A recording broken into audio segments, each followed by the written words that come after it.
Governor Sindh Kamran Tessori ने कहा है कि लोग चाहते हैं कि साबिक वजीर आजम नवाज शरीफ पाकिस्तान वापस आएं और मुमकिन है कि अगले वजीर आजम पाकिस्तान के वही हों। फिर तसोरी साहब ने कहा है कि पाकिस्तान के पास तमाम रिसोर्सेज मौजूद हैं लेकिन मैनेजमेंट का मसला है। अच्छा जी, फिर कहते हैं कि गरीब अवाम पहले ही महंगाई में पिस चुकी है और अब मिडिल क्लास का जीना हराम हो गया है। आखिरी बात पे जरा गौर कीजिएगा। तसोरी साहब कहते हैं कि पिछले 30 सालों में जो भी इक़्तिदार में रहा है वो मौजूदा मौशी बहरान का जिम्मेदार है। बिस्मिल्लाहिर्रहमानिर्रहीम। अस्सलाम वालेकुम नाजरीन, उम्मीद करता हूँ सब खैरियत से। मेरा नाम है मलिक अली बिलाल और आपको अपने इस चैनल पे मैं खुशामदीद कहता हूँ। नाज़रीन, आज की गुफ्तगू में तसोरी साहब के सवालों का जवाब मैं दूंगा और उनसे भी सिर्फ एक सवाल पूछूंगा जिसकी मुझे उम्मीद है कि उनके पास उसका कोई जवाब नहीं होगा। जी, उनका पहला सवाल था कि लोग चाहते हैं कि नवाज शरीफ वापस आए और मुमकिन है कि अगले वजीर आजम पाकिस्तान के वही हों। नवाज शरीफ साहब की जो वापसी है उसका कुछ नहीं कहा जा सकता क्योंकि वो अभी तक इलाज के लिए पाकिस्तान से वो गए थे लंदन और अभी तक वो यहीं पे हैं। कभी उनकी बेटी मरियम नवाज जो है वो कह देती हैं कि जी वो आपको खुशखबरी सुनाऊं, नवाज शरीफ साहब वापस आ रहे हैं। और कभी जो है वो उनके भाई शहबाज शरीफ साहब कभी वो कह देते हैं कि जी वो वापस आ रहे हैं। अभी तकरीबन 2 हफ्ते पहले ही शहबाज शरीफ ने जो लंदन में प्रेस कॉन्फ्रेंस की और उनमें उन्होंने अक्टूबर का कह दिया कि जी अक्टूबर में नवाज शरीफ साहब जो है वो वापस पाकिस्तान जा रहे हैं। लेकिन वो जो साल है बताना भूल गए कि 2023 में, 24 में या 25 में। उन्होंने साल नहीं बताया। मेरा ख्याल है कि वो अब जो है वो साल बताएंगे कि कौन से साल में नवाज शरीफ साहब ने वापस जाना है। पहले जो उन्होंने पहला जो उनका जो सवाल था तसोरी साहब का, उसका जवाब है कि अभी तक लोगों को नहीं पता कि अगले वजीर आजम किसने बनना है या जो है वो नवाज शरीफ ने वापस आना भी है कि या नहीं आना। अच्छा जी, दूसरा उनका सवाल था कि जी पाकिस्तान में तमाम रिसोर्सेज मौजूद हैं और गरीब आवाम जो है वो पिस चुकी है, मिडिल क्लास का जीना हराम हो चुका है। और तसोरी साहब ने साथ ये भी कहा था कि मेरा भी बिजली का बिल इतना ज्यादा आया कि मैं भी परेशान हूं और लोग भी परेशान हैं। एक गवर्नर जो है ना, एक गवर्नर उसको जो है वो 2 गाड़ियां मिलती हैं फुली मेंटेन्ड, छोटी गाड़ी नहीं बड़ी गाड़ी की बात कर रहा हूं मैं आपसे, ठीक है।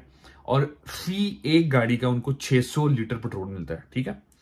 दूसरी बात, उनके यूटिलिटी बिल्स जितने भी हैं, बिजली पानी गैस, सारा गवर्नमेंट देती है, ठीक है।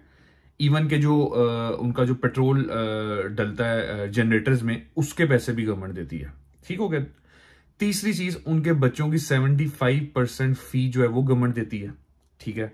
और इनको जो है वो 4 मुलाजिम दिए जाते हैं घर के लिए, ठीक है। एक बड़ा घर मिलता है, ठीक है। मतलब और भी काफी ज्यादा चीजें हैं जो गवर्नर को जो है वो मिलती हैं।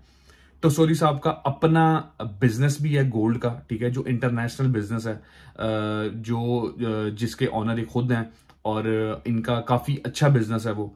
तो मुझे ये बताएं कि तसोरी साहब, आपको बिजली के बिल की कहां से टेंशन पड़ गई? वो तो एक गरीब अवाम का जो है वो बुरा हाल हुआ है। एक मिडिल क्लास फैमिली का जो बंदा है वो, उसकी सैलरी 50-60 हजार है, उसको 30,000 का बिल आ जाता है या 20,000 का बिल आ जाता है, तो वो कहां से भरेगा बिल? मुझे बताएं, आपको बिजली के बिल की टेंशन है, आपको किस चीज की टेंशन है? तो आप तो ये बात ना करें कि आपको बिजली के बिल की टेंशन है। लोगों का कहेंगे जी लोग जो हैं वो पिसते जा रहे हैं बिजली के बिल में, और भी काफी महंगाई जो है खाने पीने की देख लें वो ज्यादा हो गई है। लोगों को टेंशन है, आपको किसी चीज की टेंशन नहीं है। आखिरी सवाल जो तसोरी साहब ने किया वो कहा कि जी 30 सालों में जो भी इक़्तिदार में रहा है वो भी जिम्मेदार है मुल्क की इस हालत का। तो कामरान तसोरी का मैं आपको थोड़ा सा बैकग्राउंड बता दूं। 2008 में ये अरेस्ट हुए थे स्कैम, रियल एस्टेट स्कैम में, ठीक है, जिसमें 80 एकड़ जो जमीन है इनको एलोकेट की थी, जो कि कब्रिस्तान था, और इनको जो है वो एलोकेट की थी अरबाब गुलाम रहीम ने, जो कि चीफ मिनिस्टर थे उस वक्त सिंध के। और इन्होंने वहां पे जो है वो सोसाइटी बनानी थी गोल्ड सिटी के नाम से, ठीक है। ये 2008 में अरेस्ट हुए थे। फिर क्या हुआ, जब ये अरेस्ट हुए ये अपनी पुलिस कस्टडी से भाग गए। वहां पे कोई फायरिंग, गोलियां शोलियां चली और ये अपनी पुलिस कस्टडी से भागे, जिसका इन पे एक और केस जो है वो लगा दिया गया था, ठीक है। इनका ताल्लुक जो था वो स्टार्टिंग जो थी इन्होंने MQM पार्टी से की थी, ठीक है, ये उसके मेंबर थे। और 10 अक्टूबर 2022 में ये गवर्नर सिंध बने।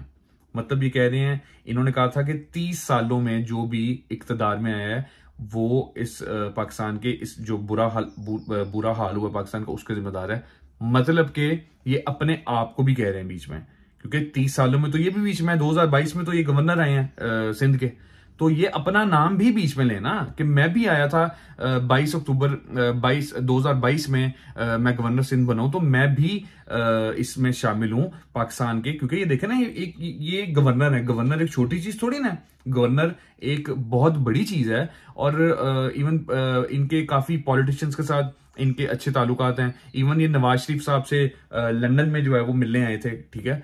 तो इनकी जो है वो अपने कायद के बारे में यही है कि कायद जो है वो वापस आए, जब ये कह रहे हैं कि 30 सालों में जो भी इक्तदार में रहा है पाकिस्तान में वो जिम्मेदार है।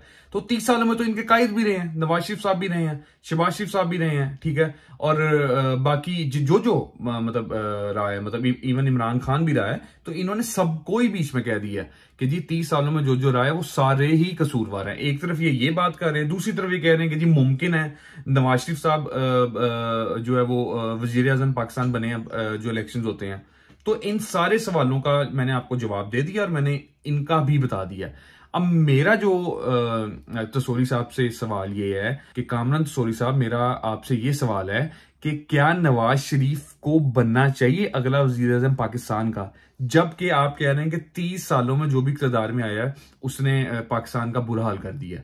तो क्या नवाज शरीफ साहब को अगला वजीर आजम पाकिस्तान का बनना चाहिए या नहीं? नाज़रीन, इसी के साथ मुझे इजाजत दें, तो मिलते हैं अपनी नेक्स्ट वीडियो में। अल्लाह हाफिज।